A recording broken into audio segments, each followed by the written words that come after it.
Yes, Suprabhatam.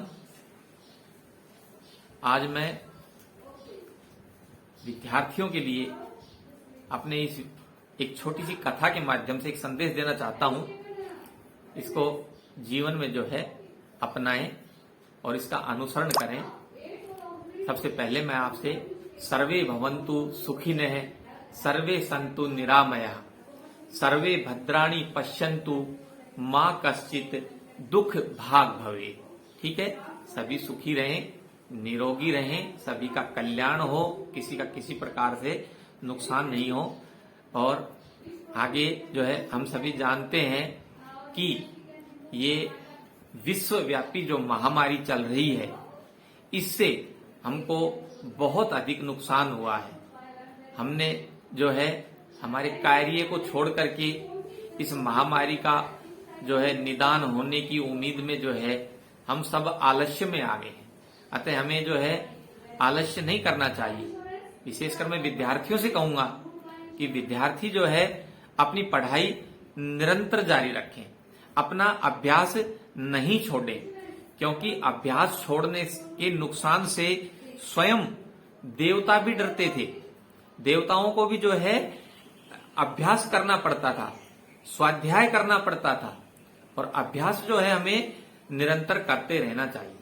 ठीक है, एक छोटी सी प्रेरणास्पद जो है कथा है, इसको मैं आपको बताना चाहता हूं कि एक बार की बात है कि देवताओं के राजा इंद्र जो थे ने किसानों से किसी कारण से वो नाराज हो गए और उन्होंने 12 साल तक जो है बारिश नहीं करने का निर्णय लिया। उन्होंने सोचा, वो नाराज होकर के, कि मैं अब बरसात नहीं करूंगा तो किसान जो है वो परेशान हो जाएंगे और फसल नहीं पैदा कर पाएंगे, उनकी फसल नहीं होगी। तो इस बात को लेकर के किसानों को बहुत चिंता हुई और वो बहुत दुखी हो गए। वह इंद्रदेव से जो है वर्षा करने के लिए रिक्वेस्ट करने लगे, प्रार्थना करने लगे, और उन्होंने कहा, यदि जो है इंद्रदेव ने कहा कि यदि भगवान शंकर अपना डमरू बजा देंगे तो वर्षा हो जाएगी और वर्षा हो सकती है। यानी कि उन्होंने जो है अपनी बात जो है भगवान शंकर के ऊपर डाल दी। तो इंद्र ने किसानों की ये उपाय तो बताया, लेकिन साथ में उन्होंने चुपचाप शिव भगवान से भी जाकर के कह दिया कि आप किसानों की बात से सहमत मत होना, उनकी बात को मत मानना और डमरू मत बजाना। तो दोनों तरफ से जो है इंद्र भगवान ने दुविधा में डाल दिया। जब किसान जो है सारे किसान मिलकर के और भगवान शंकर के पास पहुंचे तो भगवान ने उनको 12 वर्ष तक डमरू नहीं बजाने की बात कही।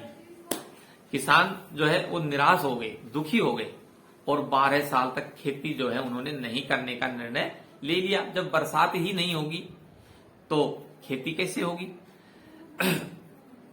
उनमें से एक किसान था जिसने खेत में अपना काम करना निरंतर जारी रखा। उसने उस किसान ने जो है अपना काम जो है वो छोड़ा नहीं, वो काम को जो है करता रहा और वो नियमित रूप से खेत जोता, उसको उसकी निदाई करता, गुड़ाई करता और मतलब बीज इत्यादि बोता। और जो किसान थे वो उसका मजाक उड़ाते, वो उसकी हंसी उड़ाते और उसको कुछ कुछ बोलते।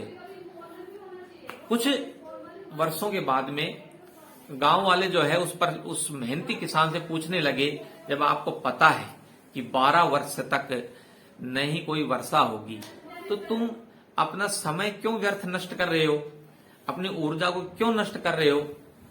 तो पता है उस किसान ने उन सभी से कहा, ये बात मैं भी जानता हूं, क्या कि 12 वर्ष फसल नहीं आने वाली, लेकिन मैं ये काम अपने अभ्यास के लिए कर रहा हूं। मैं अपना अभ्यास नहीं छोड़ना चाहता, क्योंकि 12 साल कुछ न करके मैं खेती किसानी का काम सारा भूल जाऊंगा और मेरा जो शरीर है वो परिश्रम करने की आदत को छोड़ देगा। इसलिए मैं ये काम जो है रोजाना नियमित रूप से कर रहा हूं, ताकि जब 12 साल बाद वर्षा होगी तब मुझे अपना काम करने के लिए कोई कठिनाई नहीं होगी, कोई दुविधा नहीं होगी। उस किसान ने जो है उन सबसे ये बात कही।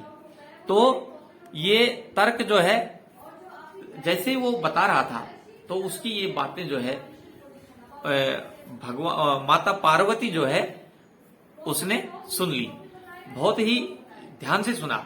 और बात सुनने के बाद में भगवान शिव जी से उन्होंने, माता पार्वती ने कहा और बोली, प्रभु आप भी 12 वर्षों के बाद डमरू बजाना भूल सकते हैं। और उन्होंने शिव जी भगवान को डरा दिया। और शिव जी भगवान ने भी सोचा कि वास्तव में बात तो सही है कि अगर मैं 12 साल तक, 12 वर्ष तक डमरू नहीं बजाऊंगा तो जो ये मेरी डमरू बजाने की कला है मैं इसको भूल जाऊंगा। और फिर जब मैं बाद में बजाऊंगा तो मुझे बड़ी पीड़ा होगी, बड़ा कष्ट होगा और मैं वैसा नहीं बजा पाऊंगा जैसा मैं आज बजाता हूं। और उनको बड़ी चिंता हुई। और फिर जो है उन्होंने तुरंत अपना डमरू उठाया और बजाने का प्रयास किया। जैसे ही डमरू बजा, क्योंकि इंद्र भगवान ने कहा था ना कि शिवजी महाराज अगर डमरू बजा देंगे तो वर्षा हो जाएगी। तो जैसे उन्होंने अपना डमरू बजाना शुरू किया और वैसे ही बरसात होना प्रारंभ हो गई।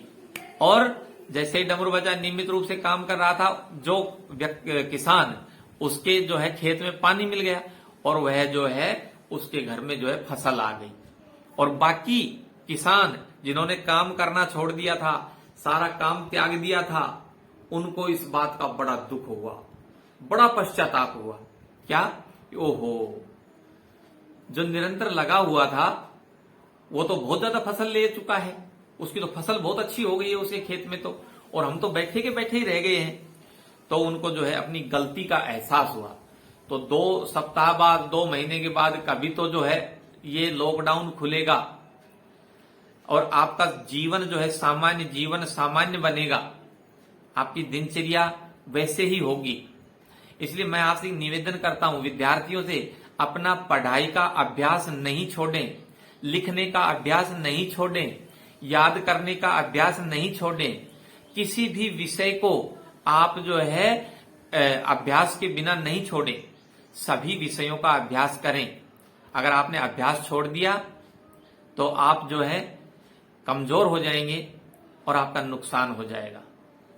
मैं आपसे आज अपनी इस प्रेरणास्पद कथा के माध्यम से यही निवेदन करता हूं कि जिन विद्यार्थियों ने ये सोच करके कि विद्यालय बंद हो गया है, पढ़ाई बंद हो गई है, अब कोई पढ़ाई का जरिया नहीं रहा है, मोबाइल के माध्यम से, ऑनलाइन के माध्यम से पढ़ाई अच्छी नहीं होती है, इस चीज को त्याग दें और निरंतर अभ्यास करें, रोजाना अभ्यास करें। क्योंकि करत करत अभ्यास के जड़मति होत सुजान, और रसरी आवत जात से सिल पर पड़त निशान। Thank you very much. धन्यवाद।